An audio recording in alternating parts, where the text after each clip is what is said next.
Aduh, hujan ay. Teh. Jadi stop, kok demi teh?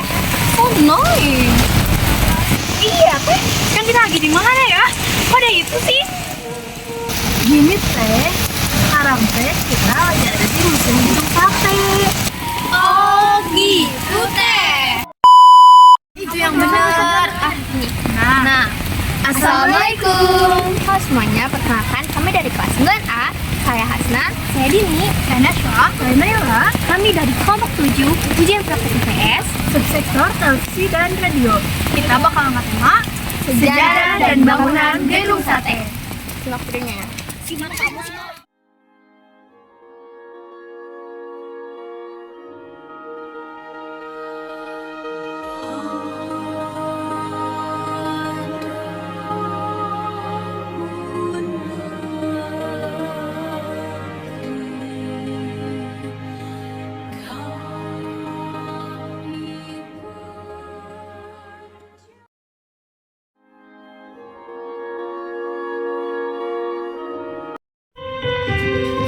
Sebuah bangunan megah dengan arsitektur multikultur antara arsitektur timur dan barat yang harmonis.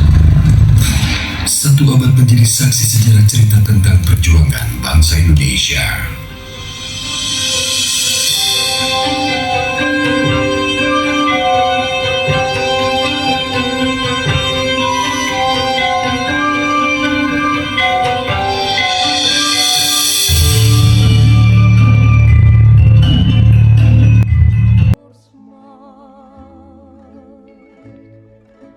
Zondag nog nacht, mij geen rust kan schenken. Halo teman-teman, perkenalkan saya Dila Lestari Kajaya. Di sini saya bersama kelompok saya juga. Hari ini saya sedang berada di dalam Museum Gedung Sate yang ada di Bandung. Nah, di sini ada juga narasumber saya, yaitu Kak. Ya, perkenalkan sebelumnya nama saya Eno sebagai edukator Museum Gedung Sate yang akan menjelaskan sedikitnya tentang sejarah Museum Gedung Sate ini. Oke, baik. Nah, Kak, jadi kan awal-awal ada gedung sate di sini tuh kan karena ada perpindahan ibu kota. Nah, itu tuh seperti apa sih, Kak? Lebih rincinya? Jadi sejarah Gedung Sate ini kenapa awalnya dibangun sebuah komplek Gedung Sate ini karena ada wacana pemindahan ibu kota di zaman Hindia Belanda. Nah, pada saat itu ibu kota itu diwacanakan akan dipindahkan pada tahun 1916 yang asalnya bertempat di Batavia di Kota Tua itu dipindahkan ke komplek Gedung Sate.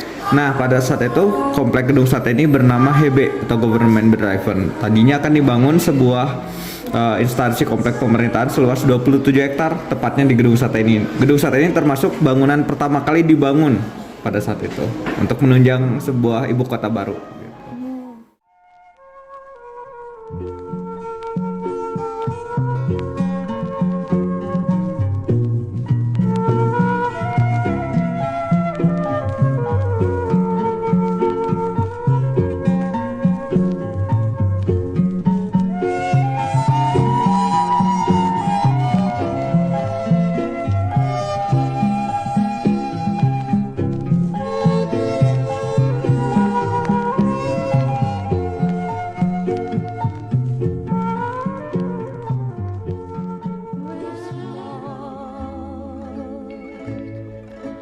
Zondag nog nacht, mij geen rust kan schenken.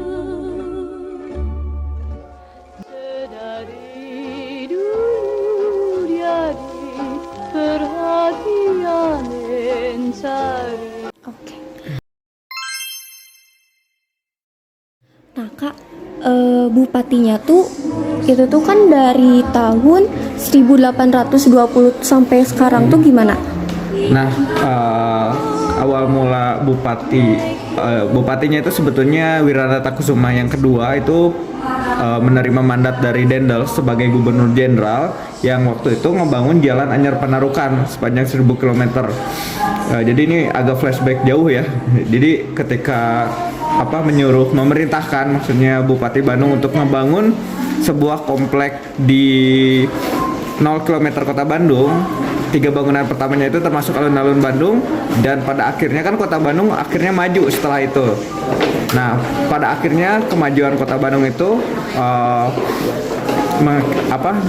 efeknya itu adalah ibu kota Bandung adalah kota yang sangat potensial untuk menjadi ibu kota baru seperti itu. Pada akhirnya kan dijadikan ibu kota gitu. Walaupun tidak pernah terrealisasi ya. Kota Bandung itu nggak pernah terrealisasi jadi ibu kota Indonesia gitu. Hanya wacana atau plannya aja. Tanah airku Indonesia, negeri elok amat ku cinta. Adapun kisah 7 pemuda yang hilang dan tewas saat mempertahankan gedung sate Dari serangan tentara Nica dan Gurha, yaitu Rio Susilo, Mustarudin, Subenget, Surjono, Suhodo, Didi Hardianto Kamarga, dan Ranu.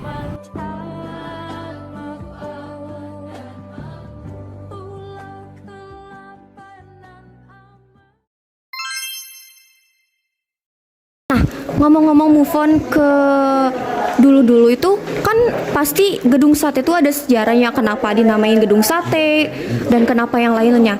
Nah Kak, kenapa sih gedung sate itu dinamain gedung sate? Oke. Ini yang unik ya, karena awal mula kenapa warga Bandung ini nyebutnya gedung sate, bukan gedung cilok atau gedung apa ya. Awal mulanya pada tahun 1920 ketika gedung sate ini baru dibangun, baru diresmikan. Gedung sate ini punya nama Belanda. Namanya itu cukup panjang ya, kalau dijabarkan itu Departemen van Verkeer en Waterstaat Burgerlijke Openbare Werken. Bisa nggak nyebutinnya? Rumit ya? Susah ya. Begitupun warga Bandung zaman dulu. Nah, warga Bandung tuh mereka bentuk perlawanan. Mereka nggak mau pakai nama Belanda. Ini gedung dibangunnya di tanah Pasundan di kota Bandung pakai nama Belanda, mayoritas pekerjanya orang Belanda semua. Bisa ditebak kan orang pribumi jadi apa? Ya paling jadi pesuruh ya gitu. Nah, mereka protes. Mereka ngelihat, pada awalnya mereka ngelihat ini gedung unik.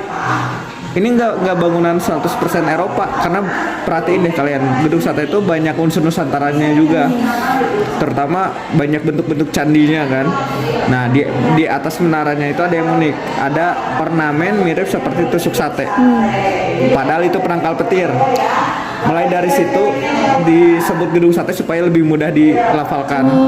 Nah sampai dan jadinya itu yang bikin ikoniknya, karena tusuk satenya itu sendiri gitu.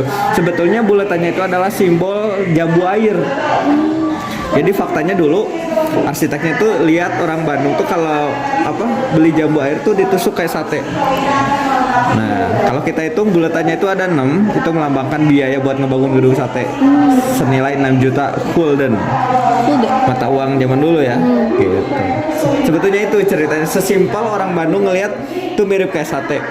Jadinya dari mulut ke mulut disebutnya gedung sate gitu. Sedari dulu jadi perhatian mencari musim kemarau. Nah teman-teman, sekarang kalian pada tahu kan tentang sejarah yang ada di Museum Gedung Sate ini? Sebelumnya terima kasih kepada kakak udah ngasih tahu sama kita nih tentang sejarah-sejarah yang bahkan kita nggak tahu, tapi kita tuh tahu Gedung Sate.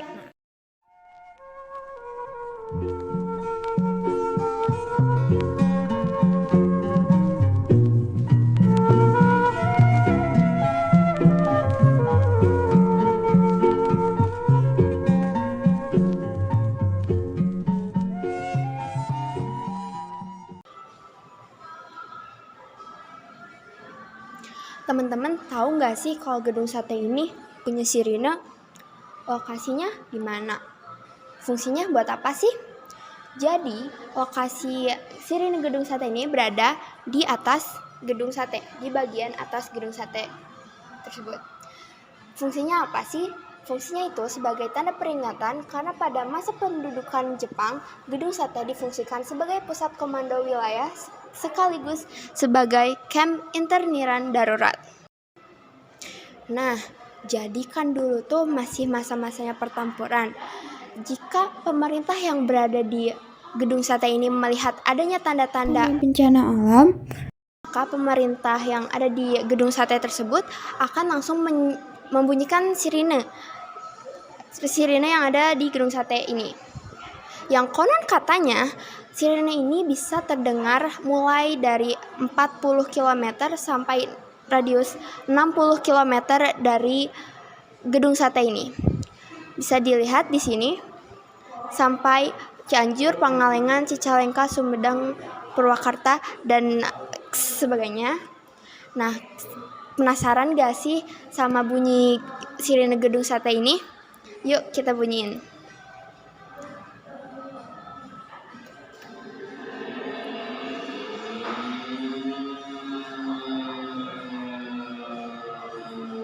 Sirine ini masih dibunyikan, tetapi tidak sesering dahulu.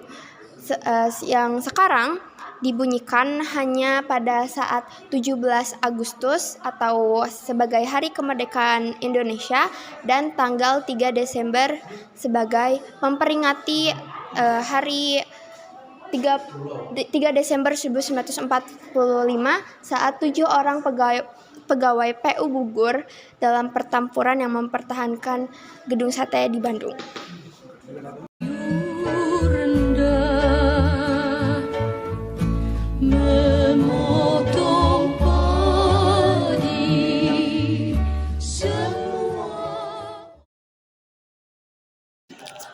Halo teman-teman, perkenalkan nama saya Nasyika Sapria dari kelas 9A. Hari ini saya akan menjelaskan terbuat dari apa sih gedung sate itu. Jadi gedung sate masih memakai rangkaian arsitektur model lama yang dipakai pada zaman dahulu. Nah, rangkaian tersebut masih dipakai karena memiliki bahan yang berkualitas dan arsitek yang kuat.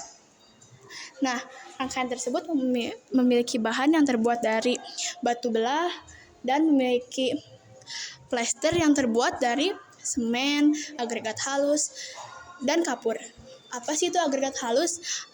Agregat halus ialah suatu batu alam yang dipecah agar bisa membuat pasir buatan. Lalu, mereka memakai lapisan acian semen dan lapisan cat untuk di bagian luar. FYI, batu yang mereka pakai tebalnya bisa mencapai 1 meter loh. Salah satunya karena besinya ambil dari Swedia, batunya dari batu Panglayang, atapnya dari kayu lin Kalimantan yang apabila terkena air akan semakin kuat.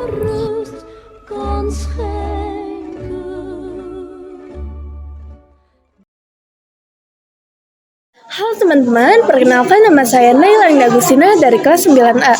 Sekarang kita berada di ornamen kaca patri yang terdapat pada bagian gedung sate. Ada pula ornamen trompet yang menggambarkan atau melambangkan dinas pos.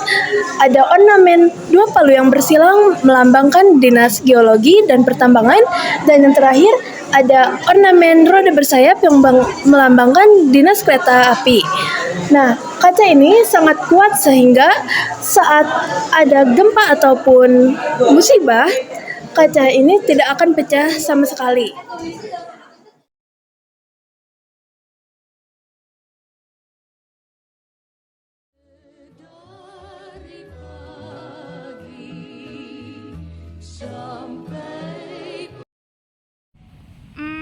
Tapi masih penasaran gak sih teman-teman sama sate yang ada di atas gedung sate itu?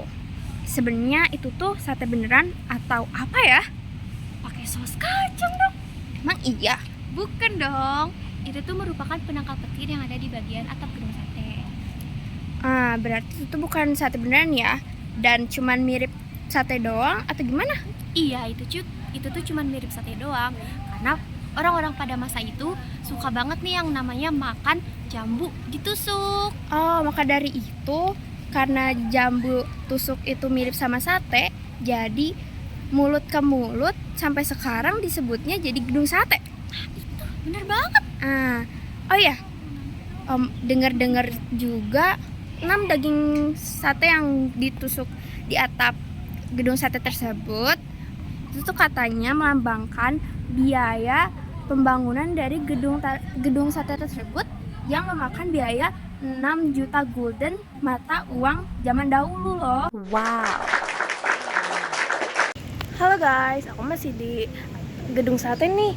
Nah, kebetulan masih penasaran gak sih tentang gedung sate? Nah, kebetulan ada kakak yang sedang lewat. Kakak mau nanya dong, nah kan gedung sate itu perlu dibutuhkan manusia untuk membangunnya. Dari mana sih asalnya? Jadi gedung sate itu sumber daya manusianya didatangkan oleh suatu perusahaan dari Tiongkok. Mereka mendatangkan 150 orang dari Tiongkok untuk bekerja di gedung sate. Bukan hanya dari Tiongkok, mereka juga mendatangkan orang-orang dari Dago dan lain-lain ke gedung sate sebanyak 2.000 orang. Jadi gitu. Oh, jadi seperti itu ya. Mungkin segini saja vlog kita. Sampai jumpa dan bye-bye.